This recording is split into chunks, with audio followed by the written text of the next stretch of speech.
Yo, what's up guys, Nandra here.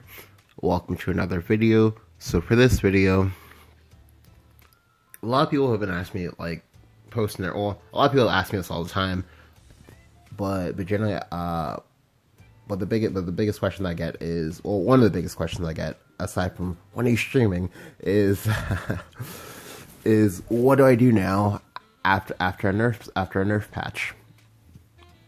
There are a lot of different things you can get after a nerf patch, and this video is gonna be looking at some of them. So, for me, what I do after a nerf patch is I usually just try to find a comfort pick, something that I already know will still be good, but that I know was good before, and I know that will be good after. Usually, you want to try to aim this towards the deck that wasn't touched by the nerf patch. Although for the most part, generally Shadowverse doesn't really kill decks when they nerf them. For the most part, it's usually light touches when possible, with the exception of something like Wind Reader Zell, which that was like an inevitability, as well as like Baphomet, who's still actually very good, by the way. And another thing is to don't take the nerfs at, like, don't overestimate the nerfs. Basically, I see a lot of people go, okay, well, this card got nerfed, this card's automatically trash. I'm just gonna dump it in the dumpster, like a prom night baby or something like that, and just never touch the card again.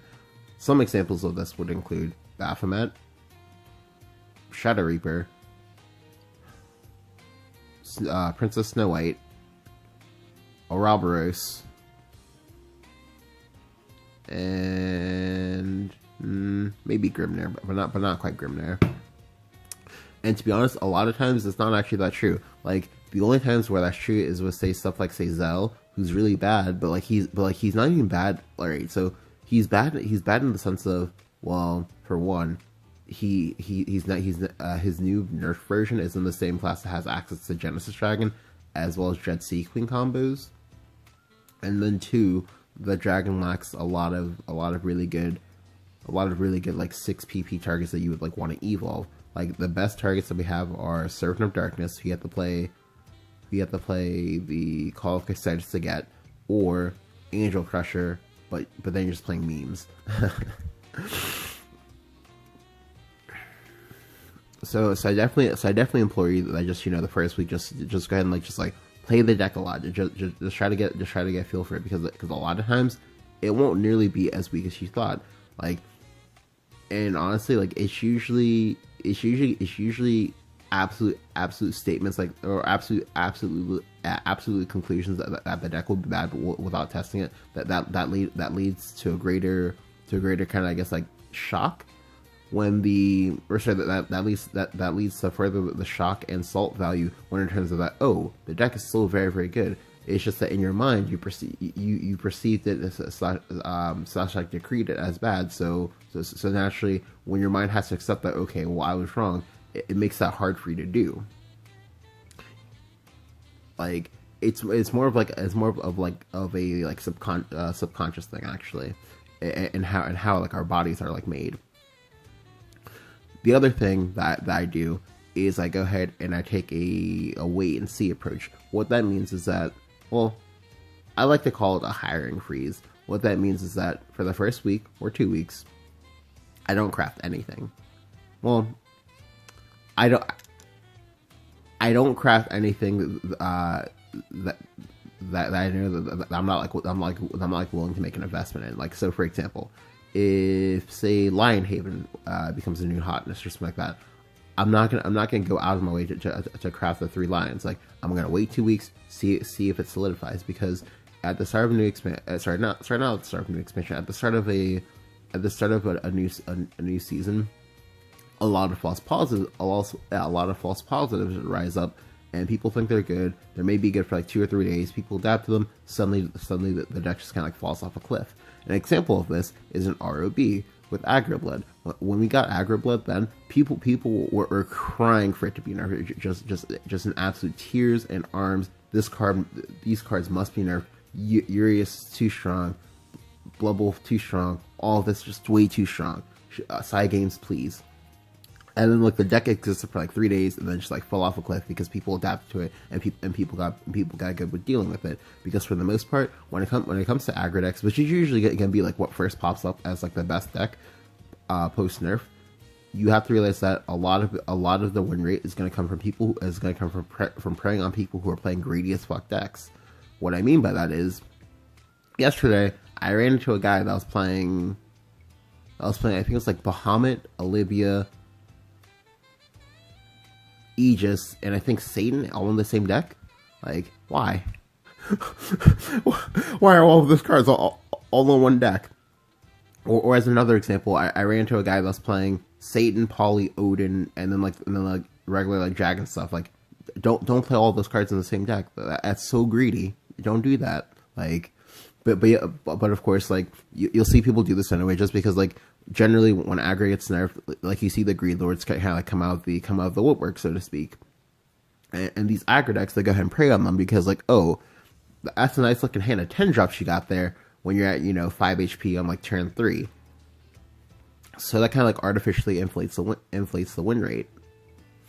Additionally, there's also the slight thing of the win rate is usually slightly artificially enhanced, just because like a lot of times people aren't expecting the deck, so they're not like attacking versus it. They don't like understand what they should be doing. A good example of this is Neutral Rune. For Neutral Rune, but like I think it was like the week or maybe like 2 weeks before it got nerfed. Literally, when you brought neutral rune to someone on like say Reddit or whatever, no one had any idea what you were talking about. What I mean by that is that like there were like 3 different like rune decks at the moment that all like played neutrals. There was the one that uses Saha package, and then there's the one that uses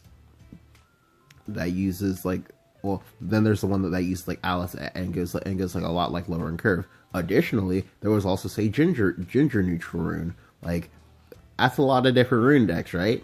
Yeah. So a lot of times people don't really like understand like what the best list is or whatever, and what they need to be playing around.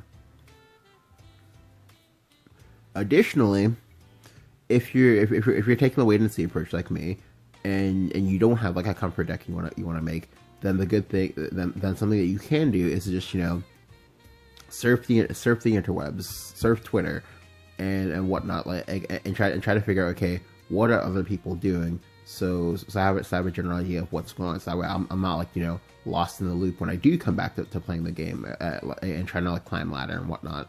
It's really good to do this, just so this way again you can like stay in the loop.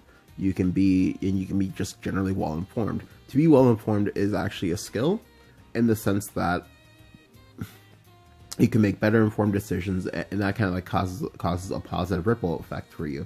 In which when you're making better informed decisions, you're not quite caught with your pants down by as many things, and you can kind of win more, and then you'll feel good about yourself, and they'll get to like, I guess, appreciate the meta for what it is at the moment.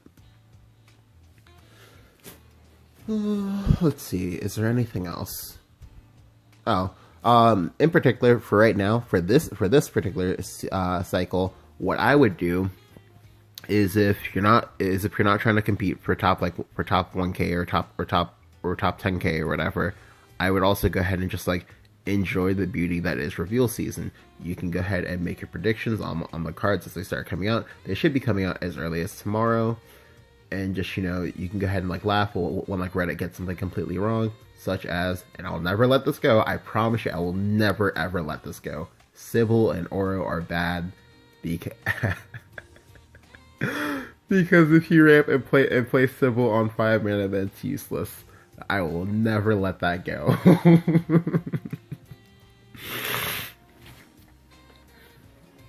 And just have fun with it. Like, playing this game isn't always going to be well, it is, but it shouldn't always be focused solely about like, okay, well I gotta make the grind, I gotta climb, I gotta get these points and whatnot. No, like, you need to remember that they need to just be having fun with the game, just like relaxing. Like, don't feel like you're under pressure in order to have something that's like working in like top notch and like tier 1 by day one of a new set, or sorry, by like day one of a new season or whatever.